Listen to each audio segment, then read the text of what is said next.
बिस्मिल्लाहिर्रहमानिर्रहीम बिस्मिल्लाहिर्रहमानिर्रहीम अस्सलाम वालेकुम व्यूअर्स, उम्मीद करती हूँ आप सब खैरियत से होंगे। आज हम बनाने लगे हैं मटर पुलाव। ठीक है, बहुत ही मज़ेदार तरीके से इसको बनाएंगे। वैसे भी चावल सबको बहुत ज़्यादा पसंद होते हैं, तो आपने ये रेसिपी एंड तक देखनी है। तो चलिए अपनी रेसिपी स्टार्ट करते हैं। जी, तो सबसे पहले हम ले लेंगे एक पतीली में आधा कप ऑयल डाला था। इसमें मैंने 2 अदद दरमियानी साइज़ के प्याज डाल देंगे और प्याज को हमने अच्छी तरह से ब्राउन करना है। ठीक है, जब तक हम इसको मिक्स करेंगे कि प्याज का कलर अच्छी तरह से चेंज हो जाए। तेल का इस्तेमाल मैंने थोड़ा सा ज़्यादा किया था, क्योंकि चावल में तेल थोड़ा ज़्यादा हो तो अच्छा लगता है।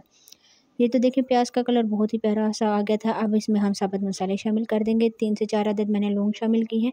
इसके अलावा इसमें मैं डाल दूँगी 2 तेज़ पत्ते, 2 बड़ी इलायची हम इसमें शामिल करेंगे। ठीक है, बड़ी वाली इलायची और 1 अदद दालचीनी का टुकड़ा इस्तेमाल करेंगे।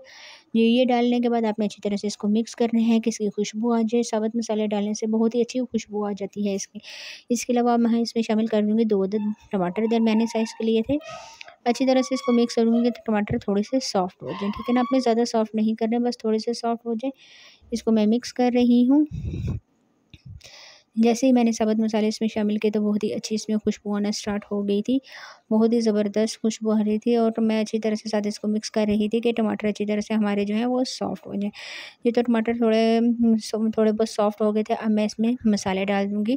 ये नमक लिया है, कुटी लाल मिर्च ली है, पिसी हुई लाल मिर्च ली है, हल्दी लिया और थोड़ा-सा गरम मसाला लिया है। ठीक है, ये सारी से आपने मसाले अपने टेस्ट के बराबर इस्तेमाल करने हैं। सारे मसाले डालने के बाद आपने अच्छी तरह से अब इसकी भुनाई करनी है कि मसाला अच्छी तरह से इसमें भुना जाए और टमाटर अच्छी तरह से इसमें पीस जाए। ये अच्छी तरह से इसको मैं मिक्स कर रही हूँ। तकरीबन 3 से 4 मिनट में इसको मज़ीद मिक्स करूँगी और इसको मैं तकरीबन 2 से 3 मिनट के लिए दम पे रख दूँगी कि टमाटर भी अच्छी तरह से सॉफ्ट हो जाए और हमारा मसाला अच्छी तरह से तैयार हो जाए। 2 से 3 मिनट बाद हम मिलते हैं। जी, तो 2 से 3 मिनट गुज़रने के बाद अच्छी तरह से ऑयल ऊपर आ गया था और टमाटर भी काफ़ी हद तक इसमें क्या नाम है पेस्ट इसका बन गया था। ठीक है, दोबारा से देखिए मैं अच्छी तरह से इसको मिक्स कर रही हूँ। मैंने थोड़ा-सा तकरीबन 1 से 2 घूंट के बराबर मैंने इसमें थोड़ा-सा पानी शामिल कर दिया था कि टमाटर अच्छी तरह से हो जाएँ। ठीक है, टमाटर थोड़े बहुत मेरे सख्त थे। अब इसमें डाल दूँगी मटर। मटर मैंने आधा किलो लिए थे, आधा किलो मैंने छील के, तो आपको पता है कि मटर अगर छिलो तो आधा पाव से कम रह जाते हैं। ठीक है ना, आधा किलो से कम हो गई। 1 पाव के करीब मटर है। अच्छी तरह फ्रेश मटर मैंने लिए थे। अच्छी तरह से आपने उन्हें धो लेना है। डालने के बाद आपने इसको मिक्स करना है। अच्छी तरह से मिक्स करने के बाद मैं दोबारा से उसके ऊपर ढक्कन देके छोड़ दूँगी थोड़ी सी देर के लिए।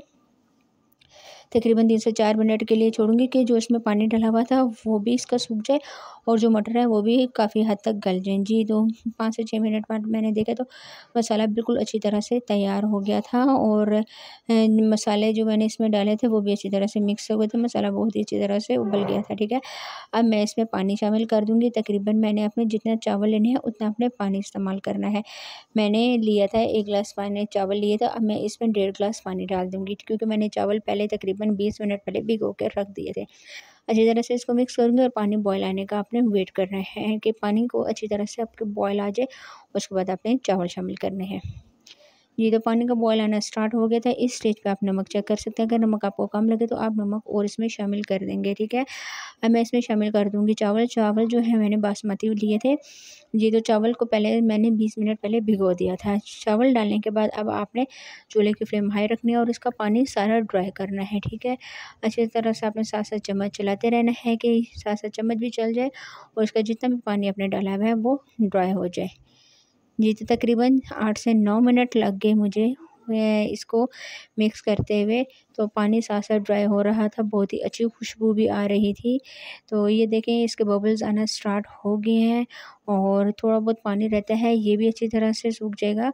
जी, तो ये देखें बिल्कुल पानी अच्छी तरह से ड्राई हो गया था। ये दम के लिए बिल्कुल अच्छी तरह से तैयार है। अब हम इसे दम दे देंगे। तकरीबन 15 से 20 मिनट आपने इसको दम पे देना है और क्या नाम है जितना आप दम इसको देंगे चावल उतने ही अच्छे तैयार होते हैं। तो 15 से 20 मिनट बाद हम आपसे मिलेंगे। जी, तो 15 से 20 मिनट गुज़रने के बाद मैंने चूल्हे की फ्लेम ऑफ कर दी थी और चावल देखिए बहुत ही अच्छी तरह से एक-एक चावल बिखरा हुआ है। ये देखिए माशाल्लाह से बहुत ही अच्छी तरह से खुशबू आ रही थी, बहुत प्यारी खुशबू आ रही थी। चावल बहुत अच्छी तरह से बन गए थे और उसका टेस्ट भी बहुत ही अच्छा लग रहा था। ये देख सकते हैं आपने बिल्कुल हल्के हाथ से चम्मच चलाना है वरना आपके चावल टूट जाएँगे। चलें आप प्लेट में सर्व कर लेते हैं। जी, तो ये देखिए ये इसकी फाइनल लुक है। माशाल्लाह माशाल्लाह बहुत ही खूबसूरत लग रहे थे, बहुत टेस्टी लग रहे थे। आपने ये रेसिपी ज़रूर ट्राई करनी है। ट्राई करके आपने मुझे बताना है कि आज की ये रेसिपी आपको कैसी लगी। आज के लिए इतना ही, इंशाल्लाह नेक्स्ट वीडियो में मुलाकात होगी, तब तक के लिए अल्लाह हाफ़िज़।